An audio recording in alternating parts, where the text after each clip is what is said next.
Ô, Gabriel, legal, conhecemos a sua trajetória cinematográfica. Vamos falar um pouquinho agora do seu caminho pela literatura. A gente já mostrou o Dirt Pub no comecinho, né? Mas como a nossa audiência às vezes é rotativa, estou mostrando de novo essa capa maravilhosa e relembrando que é capa e contracapa se comunicando, né? Conta pra gente um pouquinho sobre a sinopse de Dirt Pub e como foi o processo de publicação. O The Dirty Pub ele surgiu no começo da minha faculdade de cinema, mas eu só decidi publicar tipo agora, assim, porque eu li ele, todo aquele processo de escrita e reescrita mudava personagem, putz, isso aqui não encaixa com esse personagem, todo o processo que a gente conhece de escrita e reescrita demorou um tempinho aí. Mas a sinopse dele, ele é de um menino chamado Samuel Ri.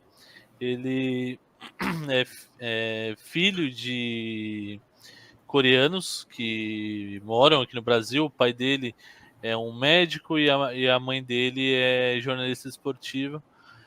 E ele tem um irmão que trabalha com engenharia civil.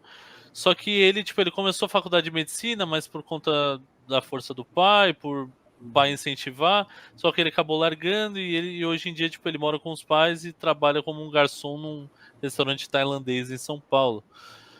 E só que ele se vê como um peso para a família, um fardo para a família. Ele ainda não sabe o que quer. Ele gosta muito de leitura, inclusive no livro eu cito um dos escritores que eu mais gosto, que é o Douglas Adams.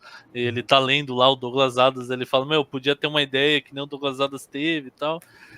E ele viu o irmão dele bem-sucedido, mandando bem na carreira, tendo morando sozinho e tal. E aí, uma certa noite, a avó dele vai pro hospital passando mal, uma doença que ninguém descobre que é, e a família não tem dinheiro, apesar do pai ser médico, a família não consegue pagar o que ela tem que fazer, e ela só tá sendo cuidada no hospital justamente por causa dos favores do pai como médico, conhecer o pessoal ali.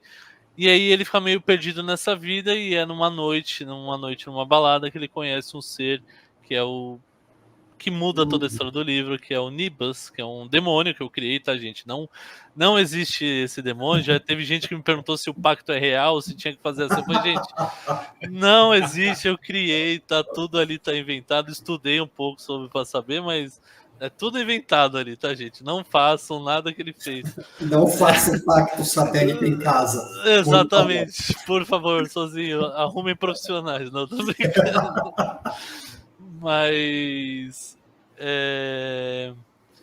é um demônio que aparece pra ele no banheiro da balada, bem caricato. Eu puxei bem figura de demônio, eu pesquisei questão de demonologia e peguei um pouquinho a figura do Quiron também, que é metade bode, metade homem, então não sei o que, e trouxe ele meio gordinho também, com chifrinho, assim, trazendo um pouco dessa ideia de fartura, né? E aí ele acaba conhecendo e ele oferece um pacto pro Samuel. E ele fala que ele pode pedir o que quiser. E o Samuel fala: Meu, vou enganar o cara, vou enganar o tal e vou pedir um pacto pra ele me dar todo o conhecimento do universo. Assim eu vou ter conhecimento pra ter dinheiro, vou ter conhecimento pra curar minha avó, vou ter conhecimento pra tudo. E aí o demônio fala: Beleza, ok, eu te dou isso. Só que ele amaldiçoa o Samuel. Ele dá a verdade pra ele, e não é uma verdade, tipo, não é que ele sabe tudo. Ele tem tipo um Google na cabeça dele. Então não é que ele sabe tudo, ele precisa primeiro pensar naquela coisa pra ele saber daquilo, sabe?